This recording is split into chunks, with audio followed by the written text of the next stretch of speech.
tiada yang tersembunyi bagimu. Seluruh isi hatiku Kau tahu, dan bawaku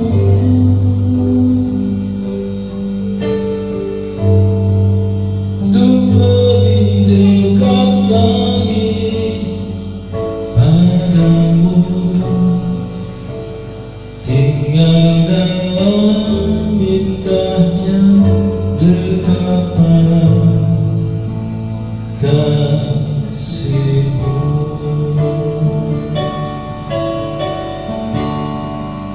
Injil Matius pasal yang pertama ayat yang ke-23. Demikian firman Tuhan. Sesungguhnya anak darah itu akan mengandung dan melahirkan seorang anak laki-laki, dan mereka akan menamakan dia Immanuel, yang berarti Allah menyertai kita. Melalui satu ayat ini kita perhatikan bagaimana perjalanan bangsa Israel itu mendapatkan lawatan Tuhan. Setelah sekian lamanya mereka seolah-olah ditinggalkan, setelah sekian lamanya mereka seolah-olah tidak diperhatikan, namun melalui peristiwa Natal, Allah membuktikan bahwa Allah tidak pernah meninggalkan umatnya. Dia hadir melalui pribadi yang bernama Yesus Kristus. Di dalam perjalanan yang begitu panjang, Allah ingin membuktikan bahwa Dia adalah Allah yang setia. Dia tidak pernah meninggalkan umatnya. Dikatakan di sini bahwa Immanuel tadi artinya adalah Allah beserta kita. Di situ Allah ingin menunjukkan bahwa bangsa Israel, umat Tuhan yang selama ini mereka mengalami suka duka, mengalami banyak peristiwa, mereka adalah umat yang tidak pernah ditinggalkan. Mereka pernah mengalami yang namanya dibuang. Mereka pernah mengalami namanya dijajah. Mereka pernah mengalami namanya diperbudak. Semuanya mereka alami. Di dalam pergumulan-pergumulan yang panjang, bahkan dikenal ada masa gelap di mana firman Tuhan tidak lagi datang, antara perjanjian lama dan perjanjian baru. Itu memakan waktu yang cukup panjang. Tentunya sebagai umat pilihan, mereka mungkin bertanya, di mana janji Tuhan? Di manakah janji penyertaan itu? Di manakah Tuhan? Dan melalui Injil Matius ini kita melihat bagaimana Tuhan menjawab seruan mereka. Tuhan ingin berkata kepada mereka, aku tidak kemana-mana. Aku menyertai engkau. Dari sini kita perhatikan, kita melihat bahwa betapa pentingnya penyertaan Tuhan itu di dalam kehidupan orang percaya. Betapa pentingnya penyertaan Tuhan di dalam kehidupan kita. Penyertaan Tuhan itu tidak hanya sekedar berbicara kehadiran Tuhan. Tidak hanya sekedar berbicara bahwa Tuhan itu hanya singgah sebagai tamu. Tidak hanya sekedar berbicara Tuhan itu hanya menengok kita. Tetapi ada pengertian yang lebih dalam lagi. Penyertaan Allah itu melingkupi segala aspek dalam kehidupan kita. Saya katakan penyertaan Tuhan itu penting di dalam kehidupan kita sebagai orang percaya. Karena firman Tuhan, Alkitab sendiri menyampaikan kepada kita bagaimana ketika orang-orang disertai oleh Tuhan, mereka mengalami banyak hal yang baik dalam hidup mereka. Salah satunya ketika kita perhatikan di dalam Kejadian pasal 39 ayat 2. Di sana dikatakan, tetapi Tuhan menyertai Yusuf sehingga ia menjadi seorang yang selalu berhasil dalam pekerjaannya. Ya, saya baca sampai di situ saja. Ini bukti bahwa penyertaan Tuhan itu penting bagi orang percaya. Salah satu contoh adalah Yusuf. Firman Tuhan menjelaskan kepada kita, Tuhan menyertai Yusuf sehingga ia menjadi seorang yang selalu berhasil dalam pekerjaannya. Ternyata penyertaan Tuhan itu membuat seseorang mengalami keberhasilan. Kenapa saya mengambil contoh Yusuf? Karena Yusuf adalah seseorang yang semula menjadi seorang yang sombong karena dia dipuja-puja, menjadi kesayangan dari bapaknya, diistimewakan. Dari seorang yang dipuja, diistimewakan,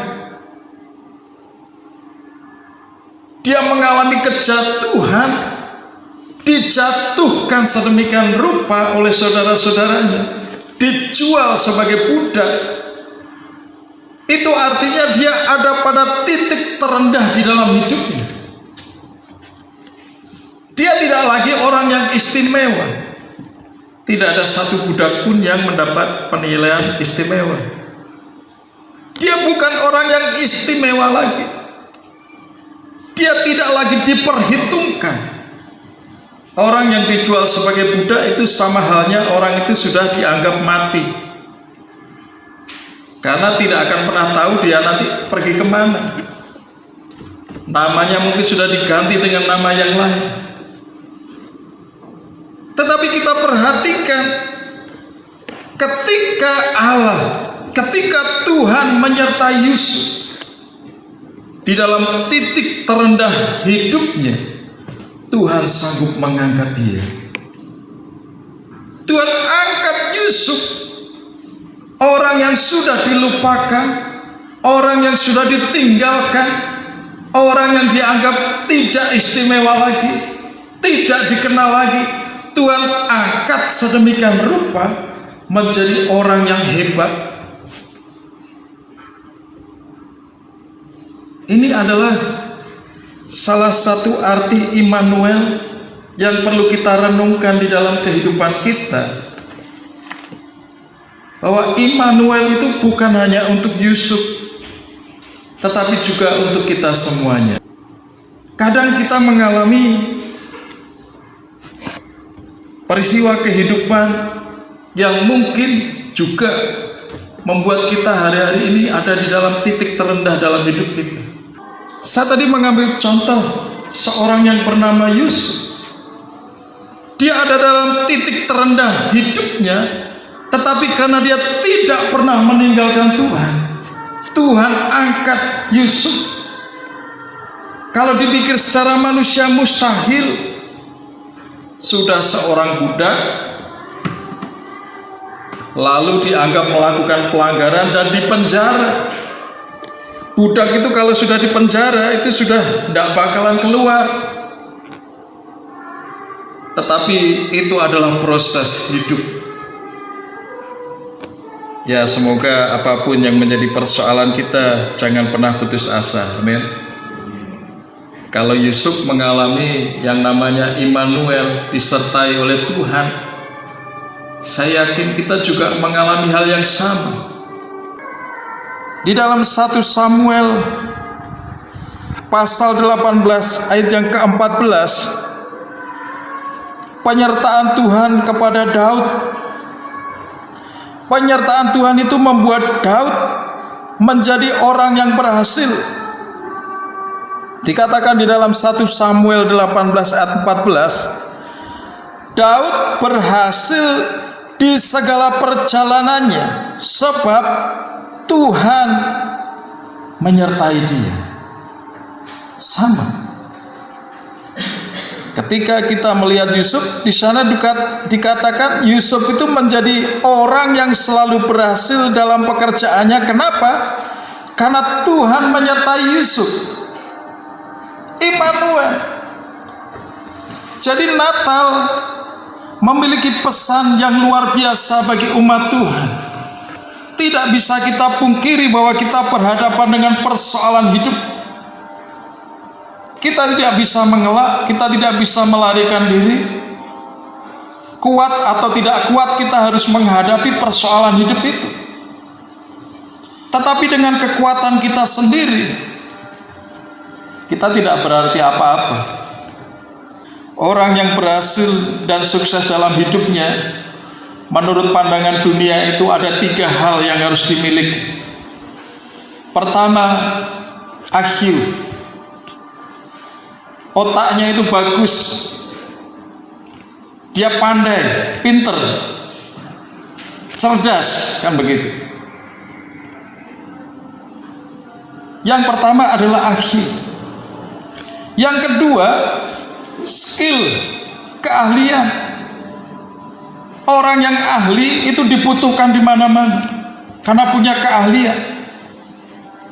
Sudah pinter, punya keahlian, itu mudah mencari pekerjaan. Yang nomor 3, keberuntungan. Mau orang itu pinter, mau orang itu punya skill yang bagus, tapi kalau dia tidak beruntung, susah juga cari pekerjaan, kan begitu. Susah juga cari pekerjaan. Jadi dunia menganggap orang yang punya 3 ini akan berhasil dalam hidupnya. Pinter, punya keahlian, dan orang itu hoki, punya keberuntungan. Orang yang beruntung itu firman Tuhan mencatat, itu yang mencintai Taurat Tuhan, yang mengasihi Tuhan. Itu orang yang beruntung dalam hidupnya. Mungkin kamu bodoh, mungkin kamu tidak punya keahlian, tapi kalau kamu mencintai Tuhan, mengasihi Tuhan, kamu beruntung. Ada banyak hal yang terjadi ketika Tuhan menyertai umat. Saya percaya bahwa ketika Tuhan menyertai Bapak Ibu Saudara semuanya, Tuhan akan membuat Bapak Ibu Saudara seperti Yusuf. Tadi apa yang dikatakan firman Tuhan? Tuhan akan membuat Bapak Ibu Saudara menjadi seorang yang selalu berhasil dalam pekerjaannya. Amin. Sekecil apapun pekerjaan kita, kalau disertai Tuhan, itu bisa menjadi pekerjaan besar, pekerjaan yang diberkati Tuhan. Ketika Tuhan menyertai umatnya, Dia juga berkata, kita akan dibuat berhasil di segala perjalanan kita. Apa yang kita harapkan, kita cita-citakan, kita rindukan, dan kita pergumulkan. Ketika Tuhan menyertai, Dia akan membuat berhasil semuanya. Oleh karena itu Bapak Ibu Saudara yang dikasihi Tuhan, bagaimana sikap kita ketika kita tahu bahwa Tuhan itu menyertai kita? Pertama, saya ingin menanyakan, Bapak Ibu Saudara percaya Tuhan menyertai Bapak Ibu Saudara? Ketika kita tahu bahwa Tuhan menyertai kita, maka firman Tuhan mengajarkan kepada kita semuanya, jangan takut. Ketika pandemi terjadi tahun 2020, 2021 kita tidak tahu apakah lebih baik atau lebih buruk lagi. Tetapi firman Tuhan berkata, jangan takut, tetap semangat, sertakan Tuhan di dalam segala aspek kehidupan kita. Yakin dan percayalah. Jika firman Tuhan ini terjadi pada orang lain, pada tokoh-tokoh Alkitab, banyak orang yang mengalami berkat Tuhan karena penyertaan Tuhan. Bapak, Ibu, Saudara, dan saya punya kesempatan yang sama. Ketika Tuhan menyertai kita, jangan takut lagi terhadap masa depan kita. Yang kedua, tetap optimis. Lakukan saja bagian kita. Yang lain bagiannya Tuhan. Amin. Lakukan bagian kita. Hari Minggu bagian kita beribadah ke gereja. Ya ayo beribadah ke gereja, kan begitu. Hari-hari biasa bagian kita bekerja. Ya mari kita bekerja. Bagian yang lain, berkat, keberuntungan, rezeki, percayalah Tuhan memberikan kepada kita berlimpah-limpah. Dan yang terakhir, tetap bergantung harap kepada Tuhan apapun yang terjadi dalam hidup kita. Immanuel, Allah beserta kita dari sekarang dan selamanya. Amin.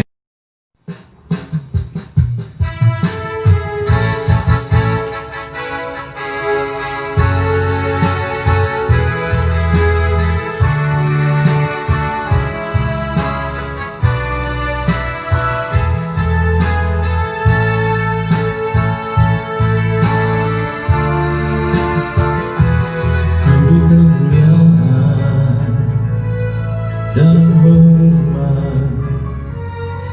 ku angkat suara pujian, ku agungkan namamu, ku beri kemuliaan dan hormat, ku angkat suara pujian, ku agungkan namamu, sebab kau besar, perbuatanmu ajaib. Tiada seperti